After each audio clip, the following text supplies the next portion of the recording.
friend. Today we're going to do an au pair FAQ. So I am now 2 months into my au pair host mom experience and I'm loving it so far. It's enriching and exciting and I have been really enjoying sharing it with you along the way. And I've gotten a lot of questions from you. So what I'm going to do today is I'm going to pull in the questions that people have asked me on Instagram and I'm going to give you the information you've been looking for. I'm Katie Huey Harrison, founder and editor-in-chief of Undefining Motherhood. We're an educational site and community equipping you with the knowledge and information you need to do this mom thing your way. And today we're talking about a different kind of childcare option, bringing over an au pair from another country to live with your family and provide more affordable cultural exchange childcare, which can be so enriching and exciting. So our first question, and I'm going to answer this in two parts because it's two questions. One, how many hours a week does she work? She works, an au pair in the United States can work a maximum of 45 hours per week, no more than 10 hours per day. Some extra caveats for that. Number one, she has to have at least a day and a half consecutively off every single week. And once a month, she has to have a full weekend, Friday to Monday, so that she is able to have some good recovery time. Is it awkward sharing your home? I don't think so. I really thought it would be. I was so nervous about this part. We've actually loved having Maria and her language, her culture, her friendly personality. It's like another family member. Now, I will caveat that our au pair has a separate entrance to her room from our house, and that does help matters. If you want to see what that looks like, hop over to our room tour video. If there were personality conflicts or anything like that, yeah, it could be awkward, but so far for us, it's been great. So how does time off work? That's a really good question. We are trying to treat this like a schedule for any other job. So we give her a very specific schedule every week and every month, and she knows exactly when she's expected to be. Certainly, I love the flexibility that if we're a little late getting home, she's physically here, but it is really important to make sure that she's not going over those allotted hours per week, those allowed hours per day, and that she's getting personal time and she's getting to rest. Now, in terms of vacation time, au pairs get 2 weeks of paid vacation every year in the U.S. So 1 week is of my choosing, 1 week is of her choosing. So far, we're just kind of working those out together, and I think it's going to be fine. Sick days aren't really stipulated, but our au pair actually recently had COVID, and my thought on it is she's sick. It's not her fault. She's sick. She would get sick days in another job, so we're going to give her sick days, and she's still going to be paid like she normally would. This is a really common question, so the short answer is yes. It is more economical to have an au pair than a day-to-day nanny, in part because you are providing them with housing and with food, so you're not paying as much. So what does she get paid?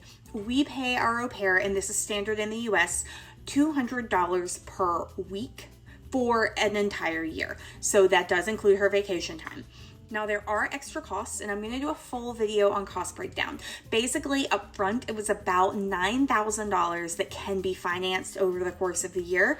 And then also think about the cost of food and living expenses. When I say living expenses, I really mean extra utilities in your house and anything like car insurance or gasoline, things that might be required for you to pay. What do they do in addition to childcare? It really depends. So the cultural exchange is specifically in exchange for childcare. So when it comes to things like laundry, cooking, dishes, they do those for your children, but that is all. Now, the reality is this is another person living inside your house. So they behave like another member of the family. We cook for our au pair, so she helps us clean up. She cooks for us some nights and we help her clean up. So for us, she really does everything around the house that an adult member of the family would do.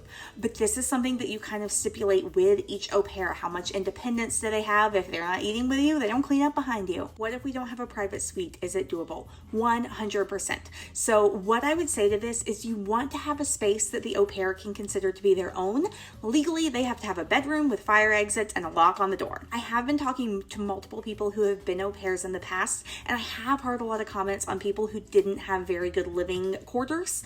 So I will say you want a nice nice place for your au pair to sleep. You want them to feel comfortable. I'm hearing stories from people about, say, being an au pair when they couldn't walk on their floors at night because the kids slept right below them. Those are the kinds of things I think you want to think about. Are they going to be able to just be physically comfortable in their space and live their lives? But that doesn't mean you need to have the full separate suite the way that we do. Most au pairs who I know do live in a room inside the house with the family. It's just like another bedroom, like a guest bedroom in the home. Finally, do you worry about the safety of having a stranger in your home? For me personally, no.